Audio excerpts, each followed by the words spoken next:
എല്ലാവർക്കും നമ്മുടെ പുതിയൊരു വീഡിയോയിലേക്ക് സ്വാഗതം. ഇന്ന് ഞാൻ വന്നിരിക്കുന്നതെന്ന് പറഞ്ഞു കഴിഞ്ഞാൽ നമുക്ക് ഇച്ചിരി ഈന്തപ്പഴം നാരങ്ങയുടെ അച്ചാറിടാവേ. എനിക്ക് ഇച്ചിരി ഓർഡർ കിട്ടിയേക്കുന്നതാണ് കൊടുക്കാനായിട്ട്. അപ്പോൾ നമുക്ക് ഈന്തപ്പഴം നാരങ്ങ എങ്ങനെ അച്ചാറിടുന്നതെന്ന് കണ്ടാലോ.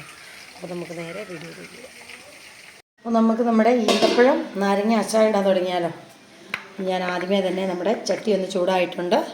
ഇത് നമുക്ക് 1 കിലോ അച്ചാറേ ഉള്ളൂ കേട്ടോ. 1/2 കിലോ ഈന്തപ്പഴവും 1/2 കിലോ നാരങ്ങയും കൂടെയാണ്. അപ്പോൾ അങ്ങനെ നമ്മൾ 1 കിലോയാണേ. നമ്മുടെ എണ്ണ നന്നായിട്ട് ചൂടായി. ഇനി നമുക്കിതിനകത്തോട്ട് കടുക് ഇട്ട് കൊടുക്കാം.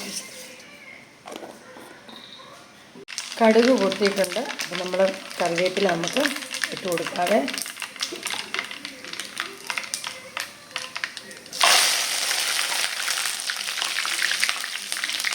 ഇനി നമുക്ക് ഇഞ്ചിയും വെളുത്തുള്ളിയും കൂടെ ചേർത്ത് കൊടുക്കാം.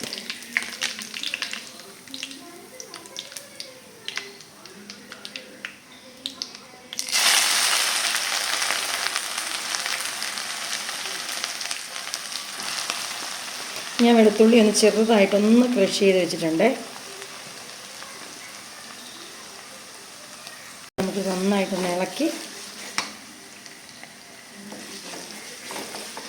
നമുക്കിതിനകത്ത് ഞാനിതിനകത്ത് പച്ചമുളക് ചേർത്ത് കൊടുക്കുന്നില്ല. നമ്മുടെ മുളക് പൊടിക്ക് അത്യാവശ്യം നല്ല എരിവുള്ള മുളക് പൊടിയാണ്.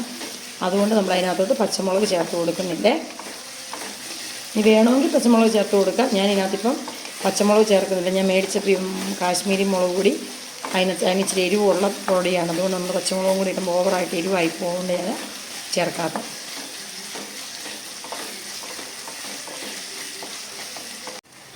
നമ്മുടെ വെളുത്തുള്ളിയും ഇഞ്ചിയൊക്കെ നന്നായിട്ടൊന്ന് മൂത്ത് വരുന്നുണ്ട്. നന്നായിട്ടൊന്ന് മൂക്കണേ. നല്ലപോലെ ഒന്ന് മൂത്ത് വരണം. നമുക്ക് ഇതിനകത്തോട്ട് നമ്മുടെ കാശ്മീരി മുളക് പൊടി 5 സ്പൂൺ കാശ്മീരി മുളക് പൊടിയും 1/4 സ്പൂൺ മഞ്ഞൾപ്പൊടിയും കൂടെ മാത്രം ഞാനൊന്ന് വെള്ളത്തിനകത്തൊന്ന് ചാലിച്ച് വെച്ചിരിക്കുന്നതാണ്. നമ്മളെപ്പോഴും പറയുന്നത് തന്നെ ഇത് ഡയറക്റ്റ് ഇതിനകത്തോട്ട് ഇട്ട് കഴിഞ്ഞാൽ ഇതങ്ങ് കരിഞ്ഞു പോകും. അതുകൊണ്ട് ഞാൻ അച്ചാറിനാണേലും മീൻ കറിക്കകത്താണേലും എല്ലാത്തിനകത്തും ഞാൻ ഇങ്ങനെ തന്നെയാണ് ഞാൻ ചേർക്കുന്നത്. അപ്പം നമുക്ക് നല്ല കളർ, നമ്മൾ ഉദ്ദേശിക്കുന്ന ആ ഒരു കളറും കിട്ടും. നമുക്ക് പൊടിയൊട്ട് കരിഞ്ഞും പോകുകയില്ല. അത് തന്നെ നമ്മുടെ ആ കുത്തലുമണം, ആ മുളക് പൊടിയുടെ ഒരു കുത്തലൊക്കെ ഒന്ന് മാറി നന്നായിട്ടൊന്ന് ആ അച്ചാർ നല്ലൊരു മണത്താവും. എണ്ണയൊക്കെ ആയി തെളിഞ്ഞ് നല്ലപോലെ ആയി കഴിയുമ്പോൾ നമുക്ക് ആ മുളക് പൊടിയുടെ കുത്തലൊട്ട് ഫീല് ചെയ്യുകയില്ല. നന്നായിട്ടിത് അല്ല ഡയറക്റ്റ് നമ്മൾ പൊടി എണ്ണയ്ക്കകത്തോട്ട് ഇടുമ്പോഴത്തേക്ക് ചട്ടിയും ചൂടായിട്ടിരിക്കും, എണ്ണയും ചൂടായിട്ടിരിക്കും. നമ്മൾ ഇടുന്ന ഈ മുളക് പൊടി അങ്ങ് കരിഞ്ഞു പോകും. ഇനി നമുക്കിത് ചെറുതീയിൽ ഇവിടെ ഇരുന്ന് നല്ലപോലെ ഒന്ന് വരട്ടി നമ്മുടെ ഈ മുളക് പൊടിയുടെ ആ പച്ചമണവും ആ കുത്തലുമണവും, മുളക് പൊടിക്ക് എന്തേലും ഇതാണേലും ഒരു ചെറിയൊരു കുത്തലുണ്ടല്ലോ, ആ ഒരു കുത്തലുമണമൊക്കെ ഒന്ന് പോകുന്നോടം വരെ നമുക്ക് നന്നായിട്ടൊന്ന് വഴറ്റി കൊടുക്കണേ. ഇനി നമുക്ക് ആവശ്യത്തിനുള്ള ഉപ്പ് ചേർത്ത് കൊടുക്കാം. നമ്മൾ ഓൾറെഡി നമ്മുടെ നാരങ്ങ നമ്മൾ ഉപ്പ് ഇട്ട് നമ്മൾ തിരുമിയാണ്, ഉപ്പ് പുഴുങ്ങിയിട്ട് ഉപ്പിട്ട് തിരുമിയാണ് വെച്ചിട്ട്. ഞാൻ വെള്ളത്തിനകത്തൊന്നും ഇട്ടല്ല നാരങ്ങ നമ്മൾ പുഴുങ്ങുന്നത്. നമ്മൾ ഇഡ്ഡലി പാത്രത്തിന് തട്ടേ വെച്ച് നാരങ്ങ നമ്മൾ അത് ആവി കയറ്റി പുഴുങ്ങിയിട്ട് ഒട്ടും വെള്ളമില്ലാതെ നമ്മൾ പുഴുങ്ങിയെടുത്തിട്ട് അത് നമ്മൾ കണ്ടിച്ച് ഉപ്പും തിരുമി നമ്മളൊരു 10-15 ദിവസം ഞാൻ വെക്കും. അപ്പോൾ ഇതുണ്ടോ നമ്മുടെ അച്ചാറിൻ്റെയൊക്കെ ഇതിൻ്റെ കളർ കണ്ടോ, നല്ല ഇടയ്ക്കെന്നാൽ ഓരോ വെളുത്തുള്ളി ഉണ്ട് താനും. നമ്മുടെ ബാക്കിയുള്ള വെളുത്തുള്ളി ഇതിനകത്തേക്ക് നന്നായിട്ട് ഞാൻ ക്രഷ് ചെയ്ത് ചേർത്തിട്ടുണ്ട്. അപ്പോൾ ഇഞ്ചിയും വെളുത്തുള്ളിയൊക്കെ കൂടെ നന്നായിട്ട് മിക്സായി അതിനകത്ത് വന്നിട്ടുണ്ട്. ഇനി നമുക്ക് ഇതിനകത്തെ ആവശ്യത്തിനുള്ള ഉപ്പൊക്കെ ഉണ്ടെന്ന് നോക്കാം. ഉപ്പൊക്കെ ഉണ്ട് നല്ലപോലെ. നമ്മുടെ മുളക് മൂത്തിട്ടുമുണ്ട്. അതിന് നല്ലൊരു കറുത്ത മെറൂൺ കളറിൽ വരണം നമ്മുടെ അച്ചാർ. എന്നാലേ നമുക്ക് അത് ടേസ്റ്റ് ആവുള്ളൂ. അച്ചാറിടാം, എങ്ങനെ വേണേലും അച്ചാറിടാം. പക്ഷേ ഇത് ഇങ്ങനെ ഇടുമ്പോൾ ഭയങ്കര ടേസ്റ്റാണ്. ഞാൻ എപ്പോഴും പറയുന്നത്, ഞാൻ കൊടുക്കാനായിട്ട് ആർക്കും കൊടുക്കാനായിട്ടോ അല്ലെ വീട്ടിലോ നമുക്ക് ഏറ്റവും നല്ലതായിട്ട് തന്നെ ഇടണമെന്നൊരു നിർബന്ധ ബുദ്ധിയുടെ കൂട്ടത്തിലാണ് ഞാൻ. അത് ഒന്ന് ഹൈജീനിക്ക് ആയിരിക്കണം. പിന്നെ എന്നാ പറയുന്നത്, അങ്ങനെ എല്ലാ കാര്യങ്ങളും നല്ല ഫസ്റ്റ് ക്വാളിറ്റി സാധനങ്ങളായിരിക്കണം. നമ്മളെപ്പോലെ തന്നെയല്ലേ മറ്റുള്ളവർക്ക് നമ്മൾ കൊടുക്കുമ്പോൾ. ഞാനൊരു സാധനം കടയിൽ നിന്ന് മേടിച്ചാൽ 100 പ്രാവശ്യം നോക്കിയിട്ട് ഞാൻ മേടിക്കുള്ളൂ. അതുപോലെ തന്നെയാണല്ലോ നമ്മൾ കൊടുക്കുമ്പോഴും നമുക്ക് കൊടുക്കേണ്ടത്. ഇത് അങ്ങനെ നമ്മൾ ഇതുകൊണ്ട് നല്ലപോലെ എണ്ണയൊക്കെ തെളിഞ്ഞ് വന്നിട്ടുണ്ട്. ഇനി നമുക്കിതിനകത്തോട്ട് നമുക്ക് വിനാഗിരി ചേർത്ത് കൊടുക്കാവേ. ഇച്ചിരി ചാറ് വേണമെന്നുള്ളത് കൊണ്ട്, ഇച്ചിരി ചാറ് അവർക്ക് വേണമെന്ന് പറഞ്ഞതുകൊണ്ട് ഞാനിതിനകത്തോട്ട് ഇച്ചിരി ചൂടുവെള്ളവും കൂടെ ഞാൻ ചേർത്ത് കൊടുക്കുന്നുണ്ട്. നമുക്ക് വിനാഗിരി ഒത്തിരിയായ ഭയങ്കര പുളിയായി പോകും. അപ്പം അവർക്ക് തീരെ അവർക്കിങ്ങനെ ഇതായിട്ട് വേണ്ട, അവർക്കൊരു തുള്ളി ഇങ്ങനെ ഇച്ചിരി ചാറ് വേണം എന്ന് പറഞ്ഞതുകൊണ്ട് ഞാനൊരു ശകലം തിളപ്പിച്ച് ആർച്ച വെള്ളവും കൂടെ ഞാനിതിനകത്തോട്ട് ഒഴിച്ച് കൊടുക്കുന്നുണ്ട്. അല്ലെങ്കിൽ ഞാനിതിനകത്ത് വെള്ളം ഒഴിച്ച് കൊടുക്കാറില്ല. നമ്മുടെ ഈന്തപ്പഴമൊക്കെ ഇരുന്നങ്ങ് കുറുകുമ്പോഴത്തേക്ക് ഇരുന്ന് കുറുകുമ്പോഴത്തേക്ക് അതങ്ങ് ഇതായി പോകും. അതുകൊണ്ട് നമ്മുടെ വിനാഗിരി ഇച്ചിരി ഒഴിച്ച് തിളപ്പിക്കണം. നമ്മുടെ വിനാഗിരി നമുക്ക് വിനാഗിരിയുടെ വെള്ളം തിളച്ച് കുറുകി വരുമ്പോൾ അത് മതിയെങ്കിൽ നമുക്കത് മതി.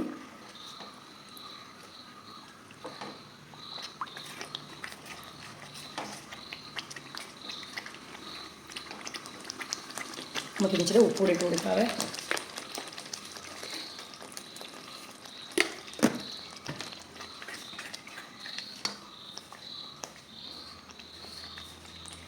ഈ സമയത്ത് തന്നെ നമുക്ക് ചാറിന് വേണമെങ്കിൽ നമുക്ക് അതിനകത്തോട്ട് തിളപ്പിച്ച് ആർച്ച വെള്ളം ഇച്ചിരി ഒഴിച്ച് കൊടുക്കാം. അത് വേണമെങ്കിൽ മാത്രം അവർ നമ്മൾ ഇതിപ്പോൾ ചാറ് വേണമെന്ന് പറഞ്ഞുകൊണ്ടാണ് കേട്ടോ. ഇല്ലെങ്കിൽ ഞാനിങ്ങനെ നല്ല കുറുക്കി പറ്റിച്ചെടുക്കുകയുള്ളൂ.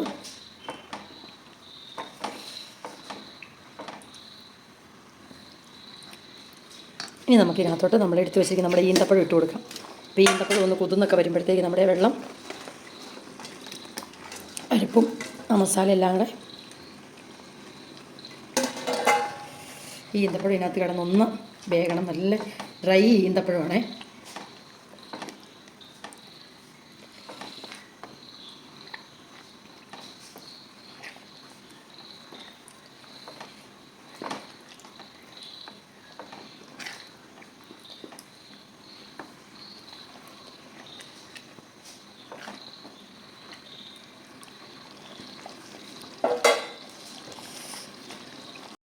പിന്നെ നമുക്ക് ഇതുകൊണ്ട് ഞാൻ 1/2 കിലോ നാരങ്ങയാണ് എടുത്ത് വെച്ചിരിക്കുന്നത്.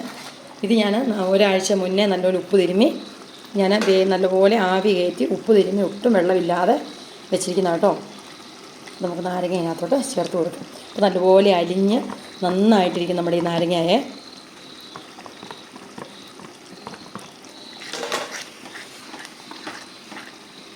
നമ്മുടെ നാരങ്ങയും കൂടെ അതിനകത്തോട്ടിട്ട്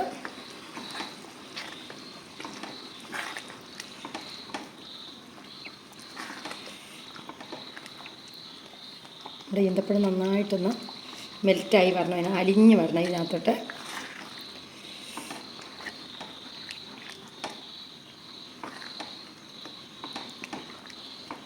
അപ്പുറത്തേക്ക് നമ്മൾ കുറുകി വരുന്നുണ്ട് കേട്ടോ. ഞാൻ പറഞ്ഞില്ല, അപ്പം നമ്മൾ വിനാഗിരി തന്നെ ഒഴിച്ചാൽ നമുക്ക് അത് പറ്റിയല്ല. അതുകൊണ്ട് ഇനി നമുക്ക് ഇതിനകത്തോട്ട് ഒരു 3 സ്പൂൺ പഞ്ചസാര ഇട്ട് കൊടുക്കാവേ.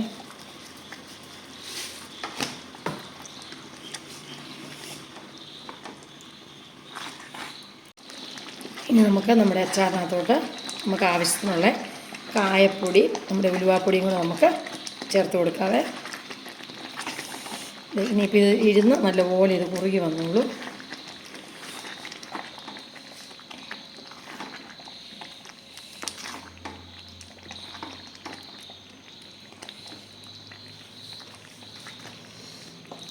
ഇത് ഉലുവാപ്പൊടി ചേർത്ത് കൊടുക്കാവേ.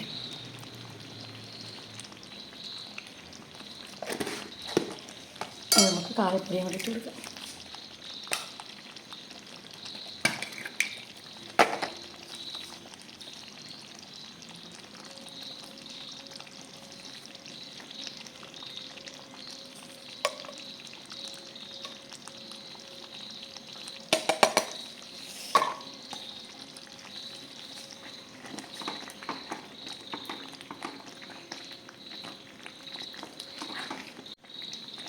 നമ്മുടെ ഉലുവായും കായവും ഒക്കെ ഇട്ടു നമ്മുടെ നല്ല എന്താ പറയുന്നത് ഈന്തപ്പഴം നാരങ്ങ അച്ചാർ ഇത് റെഡി ആയിട്ടുണ്ട്. നാളെ ആകുമ്പോഴത്തേക്കും നല്ല കുറുകി നല്ല സെറ്റായിട്ടിരിക്കും നമ്മുടെ അച്ചാർ. കണ്ടു, ഇപ്പം തന്നെ നല്ല കുറുകിയാണ്. ഇനിയിപ്പോൾ അത് നാളെ ആകുമ്പോഴത്തേക്കും നന്നായിട്ട് ഒന്നുകൂടി ഒന്ന് കുറുകി നല്ല സെറ്റായിട്ടിരിക്കും. നമ്മുടെ ഈന്തപ്പഴമൊക്കെ നല്ലപോലെ ഒന്ന് അതിനകത്തൊന്ന് അലിഞ്ഞ്